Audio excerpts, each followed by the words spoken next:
Bonjour. Dans une lettre ouverte à l'ayatollah Mohammad Sadegh Larijani, chef du système judiciaire iranien, la communauté internationale bahaï souligne le contraste entre l'appel de l'Iran en faveur d'un traitement équitable des minorités musulmanes dans les autres pays et le sort qu'elle réserve à la minorité bahaï en Iran. Cette lettre du 7 décembre 2010 au chef de la magistrature iranienne indique que la réparation des torts causés aux Bahaïs apporterait au cœur de tous les Iraniens l'espoir que les autorités sont prêtes, je cite, à garantir la justice à chacun. Notre appel est donc en réalité un appel pour le respect des droits de tout le peuple iranien. Il est aussi question de la condamnation des 7 responsables bahaïs emprisonnés et le rappel que les autorités officielles ont bafoué les droits de la défense à toutes les étapes de la détention, du procès, de la condamnation et de l'appel. Il faut savoir que ces Bahaïs, membres d'un groupe au niveau national, n'avaient fait que tenter de desserrer le carcan de la persécution sans se cacher du gouvernement iranien. La lettre retrace aussi la façon dont, au cours du procès de ces 7 Bahaïs, les procureurs ont été incapables de présenter un quelconque élément de preuve à l'appui de leur assertion. Aujourd'hui, les 7 responsables, Bahaïs, mesdames Sabet et Kamal Abadi, messieurs Kanjani, Naimi, Rezaï, Tavakoli et Tisfam ont été transférés de la prison d'Evin vers celle de Gohardasht à Karaj, une ville située à 30 km à l'ouest de Téhéran. La représentante aux Nations Unies, Bani Dugal, a affirmé il y a quelques jours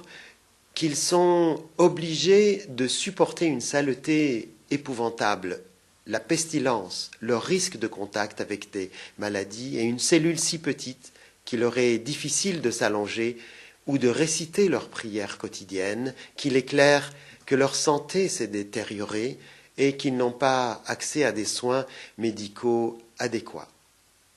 Sophie Ménard, porte-parole des Bahaïs de France, a quant à elle déclaré « Nous nous joignons au gouvernement et personnes de bonne volonté à travers le monde et lançons un appel au chef du système judiciaire iranien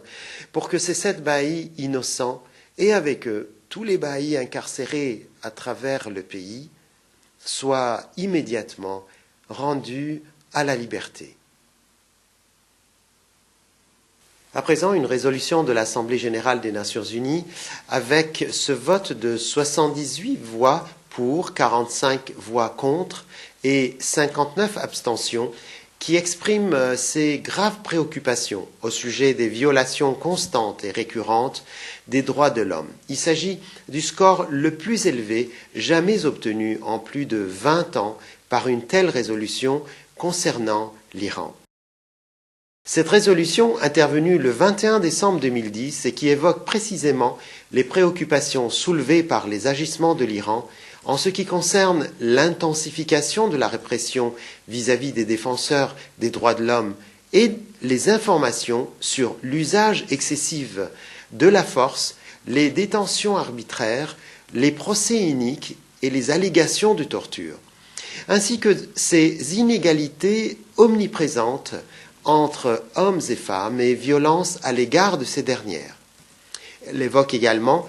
les discriminations envers les minorités, y compris les membres de la foi bahaï. Ce vote des Nations Unies, qui a coïncidé avec les protestations renouvelées émanant de nombreux gouvernements, organisations et personnalités éminentes quant à la persécution des bahaïs iraniens.